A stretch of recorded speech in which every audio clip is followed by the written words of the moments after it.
Maite Iroru Mboejara, Angirunguera, Chejaete Mimboe Mboejarana, John Ramírez, Añeta Pendebe, Oikogakue, Paraguaype, Amo Umabe.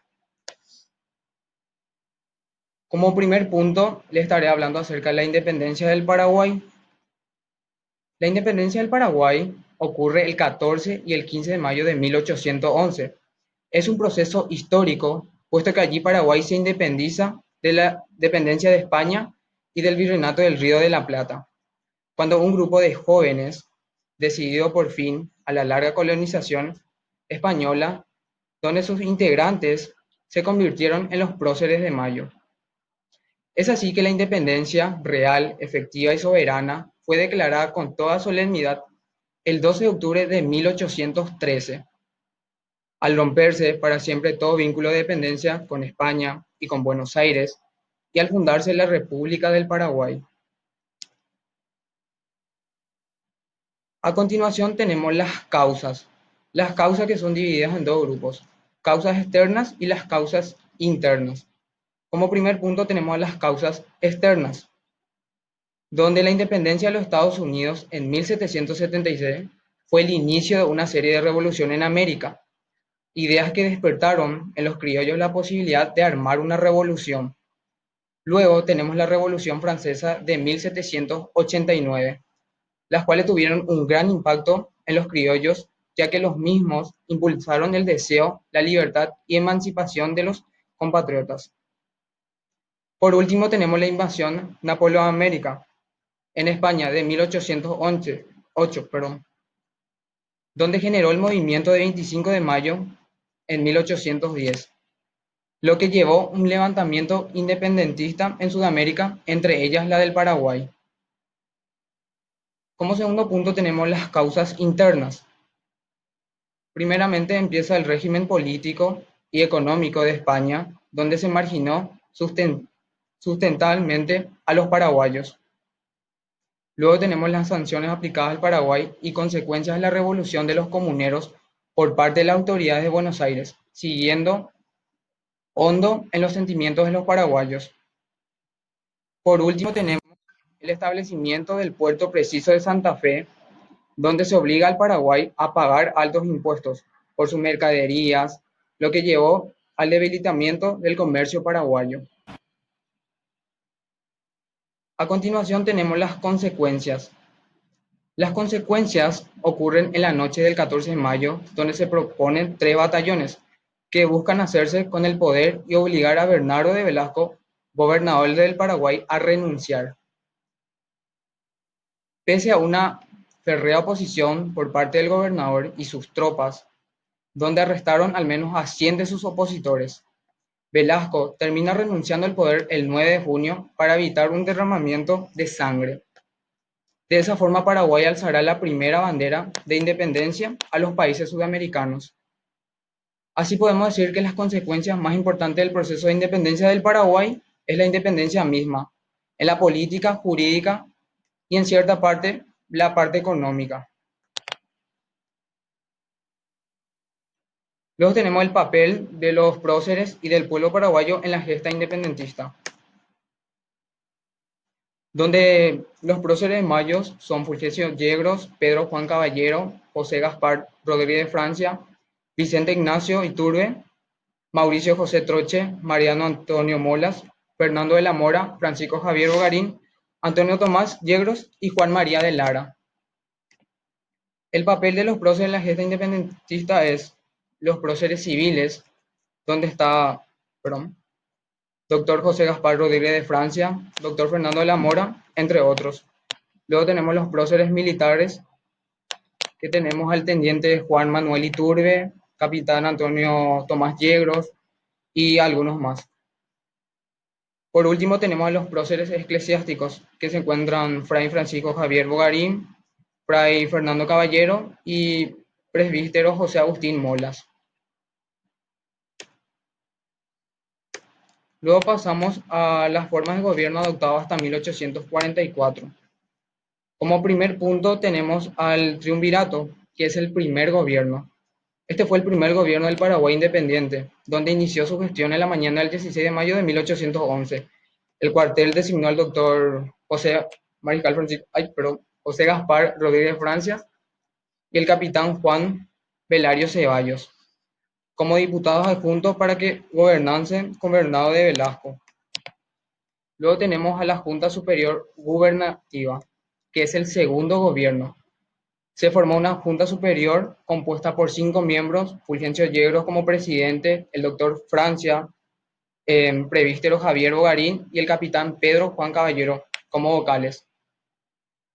Luego tenemos al tercer gobierno, que es el consulado, que se creó el 30 de septiembre de 1813. Se reunió el Segundo Congreso Nacional, en el mismo se hizo solemne la Declaración de la Independencia Nacional, se cambió el nombre de la provincia por el de República del Paraguay y se adoptaron el escudo y el pabellón nacional. El cuarto gobierno tenemos a la dictadura temporal, que se hizo la decisión más importante tomada durante este Congreso, que fue la de abolir el gobierno consular y adoptar el gobierno unipersonal, ejercido por José Gaspar Rodríguez de Francia con el título de dictador temporal de la República del Paraguay. Y como último tenemos a la dictadura perpetua, que es el quinto y último gobierno, que fue creado el 30 de mayo de 1816. Quedó convocado como un nuevo Congreso Nacional, la cual designó al doctor José Gaspar Rodríguez en Francia como dictador perpetuo. Y el Congreso lo ratificó como supremo dictador perpetuo de la República, donde Francia ejerció el cargo hasta el día de su muerte, el 20 de septiembre de 1840. Y es hasta ahí lo que yo estaré hablando. Después estará hablando mi compañero Fabián Barreto. Maite Rumbo Hangirupara. Se temimbo Hanana, Fabián Barreto, Ha, Añeta PM, Guerra de la Triple Alianza de Jehová. Guerra de la Triple Alianza. Fue un conflicto armado que ocurrió entre 1864 y 1870, en donde se enfrentaron Paraguay contra la Triple Alianza, Brasil, Uruguay y Argentina. Los antecedentes de esta guerra fueron que el presidente Solano López se dirigió a Uruguay para auxiliar al Partido Blanco, que estaba en la lucha contra el Partido Colorado, que era apoyado por Brasil. En represalia a este apoyo, Solano López atacó un buque brasileño, anunciando así la guerra. El Partido Blanco perdió y así asumió el Partido Colorado, estando a favor de Brasil. Solano López quiso llevar tropas al Uruguay por territorio argentino. Le negó el paso el presidente y por ello Solano López atacó a la provincia de Corrientes, dando lugar a que Argentina también se una a Brasil y Uruguay para la lucha. Luego tenemos las causas. Las principales causas de esta guerra fueron los conflictos civiles que estaba teniendo Uruguay con la confrontación del Partido Blanco y el Partido Colorado, el apoyo por intereses políticos de Paraguay al Partido Blanco Uruguayo, la oposición de Argentina de que las fuerzas paraguayas cruzaran hacia Uruguay por su territorio, entre otros. Hechos destacados. Como primer hecho tenemos la represión de San Francisco.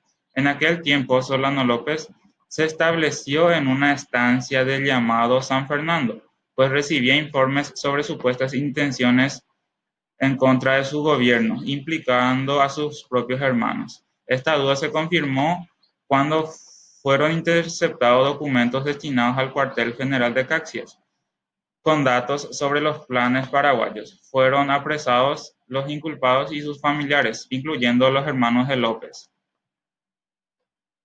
Luego tenemos como segundo hecho destacado la ocupación y saqueo de Asunción. Fue llevado a cabo el 1 de enero de 1869, cuando las fuerzas brasileñas en la Guerra de la Triple Alianza ocuparon la capital paraguaya y saquearon todo lo que tenían. Apenas entradas las tropas en la ciudad, comenzó el saqueo de los edificios, comenzando por los grandes palacios de las familias aristocráticas de la capital. También saquearon muebles de los ministerios de gobierno, los del Palacio de Gobierno, entre otros. Las consecuencias. Las consecuencias de la Guerra de la Triple Alianza fueron nefastas en cuanto a lo demográfico, político, social y económico. Allí perdieron la vida el 75% de la población paraguaya. que eran masculinos y solamente quedó el 25%. En cuanto a lo económico, el país estaba en ruinas, pues habían desaparecido todas sus riquezas. En cuanto a lo político, se promulgó una nueva constitución que sirvió de base para volver a crear una nación. Papel del pueblo paraguayo en el proceso de la reconstrucción nacional. El pueblo, dependiendo de las fuerzas, tuvo que reconstruir de nuevo el país. Las mujeres fueron las principales reconstructoras de la nación, labraron la tierra, ejercieron el comercio y la pequeña industria y se encargaron de la procreación para compensar la pérdida demográfica sufrida. Y como último punto tenemos la situación general del país y de los países que integran la cuenca del río de la Plata. Perdón. En el Paraguay, los diversos acontecimientos de la revolución anticolonial fueron conformando una sociedad campesina singular, no solo desvinculada del gran comercio internacional, sino también marginada ahora de la extensa red de mercados interregionales a la que durante el periodo colonial habían accedido mediante la producción de yerba mate. El periodo de 1850 y 1913 depara a dos países del Río de la Plata una gran transformación en todos los órdenes, a excepción del Paraguay, donde este tiempo largo queda marcado por la tragedia militar. A pesar promo ahora en Viaposa en Irundi a huye.